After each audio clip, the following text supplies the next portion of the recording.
People are starting to wake up to the power of NFT games and how much profits you can earn from them. I talk about this all the time, but NFT games are exploding right now, and there are some really great mobile-based games that you can earn really great profits, anywhere from $10 to $15 to $50 a day on some of these great mobile games. Today I'm going to show you my top 4 mobile games where you can earn the maximum amount of profits by playing a video game on your mobile device. Are you ready?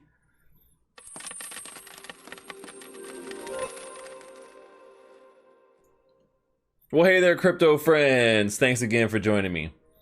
So today we're talking all about mobile NFT games that you can profit from on the daily.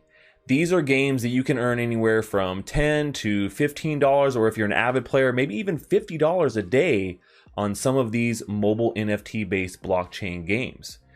Mobile gaming has exploded over the last few years, and we've seen thousands and thousands of people switching over or moving over to playing on mobile versus playing on desktops or playing console games. And so the mobile section of gaming has absolutely exploded, and NFT games are no exception. Today I'm going to show you my top 4 games where you can earn the most profits from playing these games on the daily. But before we get started with all of that, if you love games, NFTs, and earning money in crypto, then make sure you subscribe to my YouTube channel and smash that like button if you want to continue to earn and maximize your profits with me. All right, so let's go take a look at my top 4 games here, because they're all very different in the way that they play and the way that you can play and earn in them. So I'm going to show you a little bit of breakdown of what the game looks like and a little bit of how it plays and how you actually can earn profits in each one of these games. All right, so here we are at the first game, and the first game that we're going to be talking about today is Binamon. This is a cryptocurrency-based mobile game that is on the Draken network, which is not one of the big popular networks, but it has gained quite a bit of popularity on mobile as being a really great Android and iOS-based game that you can earn rewards on. And it's kind of like a virtual pet style game with some RPG battle elements to it. So what you're doing is you're buying these eggs and you're cracking open the Binamon, and they have random different stats, right? So there's 4 different types of Binamon that you can get out of that, and then there's 5 different classes, and so each one of them will have a little bit of different stats. And so you can battle these Binamon in either a PvE or PvP mode. Now, while the initial sale of the Binamon are done in Darkcoin, DRK, you can go and actually hatch these, and then you can level them up and sell them on the marketplace. And you can see here some of the recent sales or recent trades that we've seen here is for some pretty big money. Initially these Binamon, these crypto characters like NFTs, they go for about 800 dark, which is a set price. It's about $32 or so. So this is one of those games that all these games are fairly cheap to get involved in. They do have some barrier to entry. They're not necessarily all free to play, but you do have to do some small investment up front to be able to get started on this.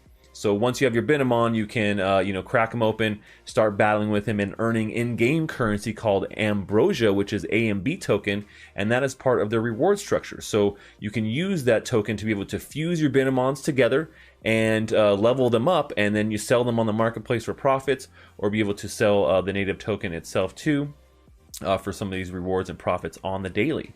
And so this is one of those games where if you like a Pokemon style game where you're leveling up your little creatures and battling them against other people's creatures, then I think that you'll actually really like Binamon as a way to earn this.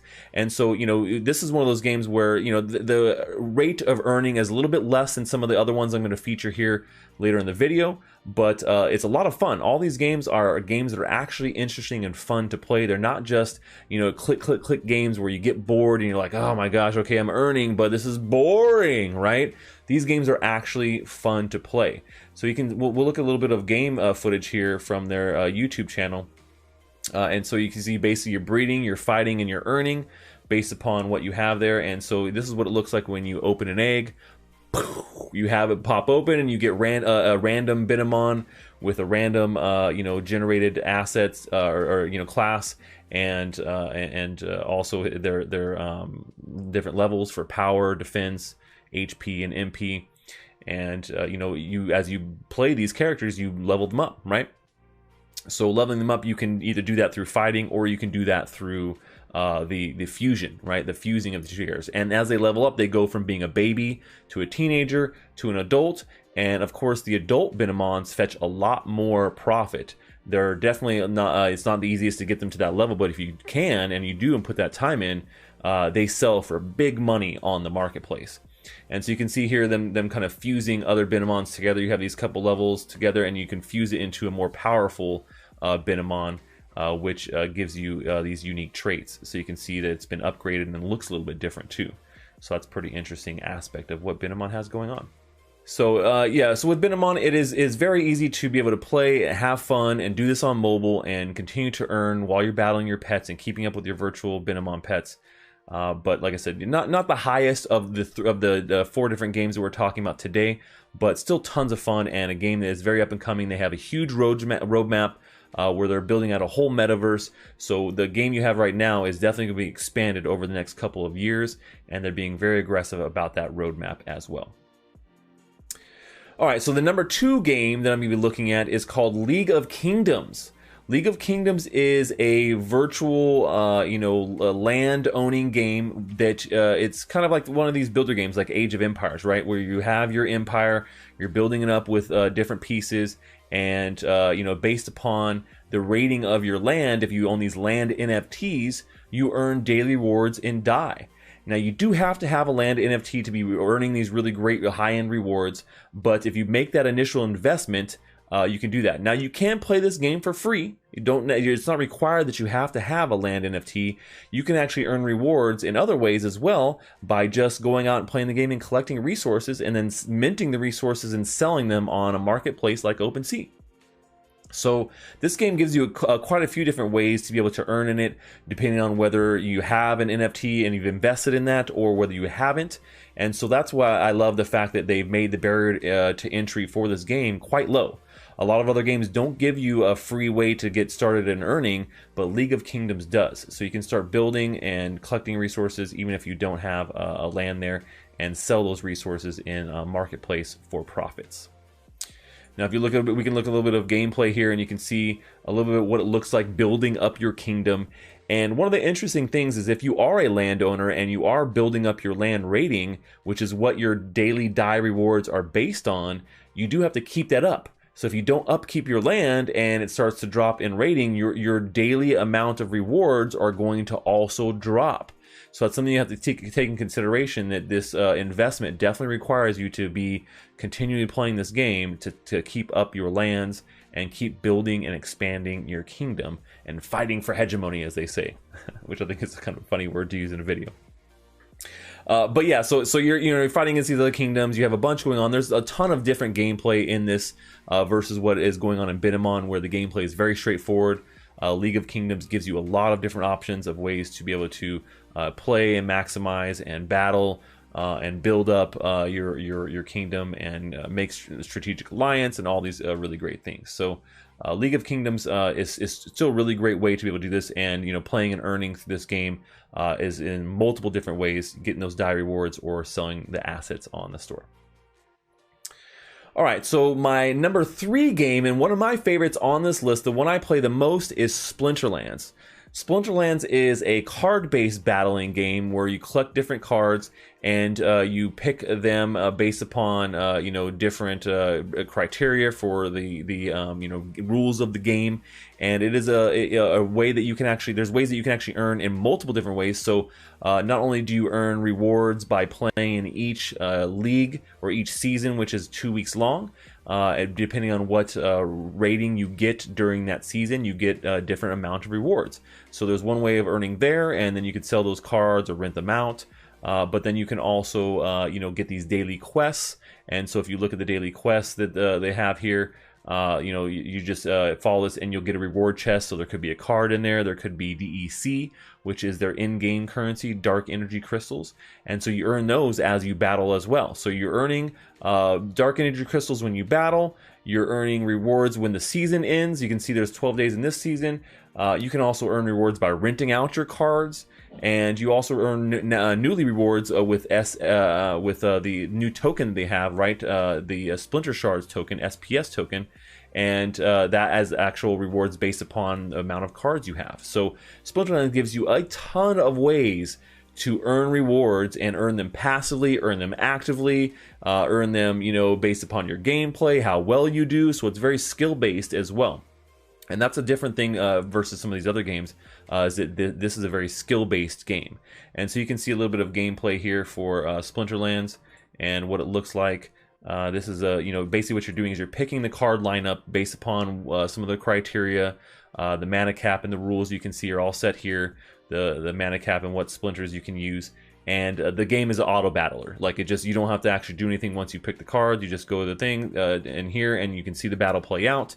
Here we're doing it in fast time. You can actually usually just skip the results too, but it gives you a good idea of what the gameplay looks like and how you actually battle and what they're doing right in the actual game itself. So Splinterlands gives you a ton of ways to play and earn, and of course you can play this game on iOS or Android, and you can download the app from the Play Store just like League of Kingdoms and Binamon, all available on both platforms. And a very popular game, and this is one of the original NFT games as well. So they have really done a good job of fleshing out all the features. There are guilds, there's tournaments that are built in. There's so many great things to explore in Splinterlands and ways to earn on the daily. And with the recent explosion of their in-game token, the rewards are plentiful, and this is one of the highest grossing in-game rewards for a mobile game that is out there. And last but not least is one of my favorite games as well, which is Axie Infinity. Now, this is a game that there is a little bit of a higher barrier to entry. The Axies themselves, you need a team of 3 Axies, and it is a game where you are, leveling up your Axies by playing them in the PvE, or you can do PvP.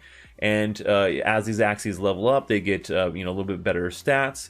And the stats are also really just some of their attacks and their cards that they get, because this is a card-based battler, but that uses these Axies as kind of the back end. So the cards that they have available to them are based upon the attributes and stats of each Axie. The Axies are fairly expensive on the marketplace. You're looking that you're going to be spending anywhere between $300 or more per Axie, and you do need a team of 3 to battle it out in Axie. But it is a great mobile game, and if you can get that amount of money or those amount of Axies to get started, then you can definitely earn a good amount. There are people that are earning $50 to $100 a day on Axie Infinity if they're playing very avidly. These are people that are playing 8 to 10 hours a day, so don't think you're going to pick it up for 30 minutes.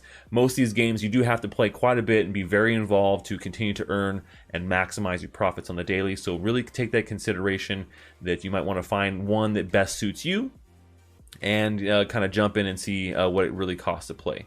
In conjunction to a game like Splinterlands that only costs about $10 to get started, which you need for Spellbook. Axie Infinity is a little bit more expensive, but there is a lot going on. There are a lot of players playing, and there's a lot of opportunity there to be earning their in-game token called SLP, which is what you win when you win PvE battles or PvP battles. And so SLP tokens can be used to breed your Axies, which you could then sell those Axies in the marketplace, kind of similar to Binamon, or you could actually just sell the SLP tokens on the market in the same way that we saw with Binamon doing the AMB tokens, the Ambrosia token. So some similarities there in these. And Axies are super cute. Why wouldn't you want to get on Axies if you could, right? So like I said, there's a lot going on there. It is one of the premier blockchain games and is really great and easy to play on mobile in conjunction to some of these desktop games, which you just couldn't do. So these are some of the top 4 NFT mobile games that you can play on both Android and iOS. And they're fairly easy to get started with. Like I said, the only ones that really have a huge cost prohibitive is Axie Infinity, but all of them do have some sort of cost associated with them, give or take, to be able to get going. League of Kingdoms is really the only one that you can play without having some sort of major investment. So Hopefully you guys like that breakdown of my top 4 NFT-based mobile games where you can actually earn daily profits between $10, $15, or $50 depending on how much you're investing. I want to hear from you guys. Are you guys mobile gamers? Let me know what you're playing below so I can check them out. And if you're playing any one of these games on this list, I'd love to hear about it. That's all we have for today, folks. Until next time, stash that crypto, friends.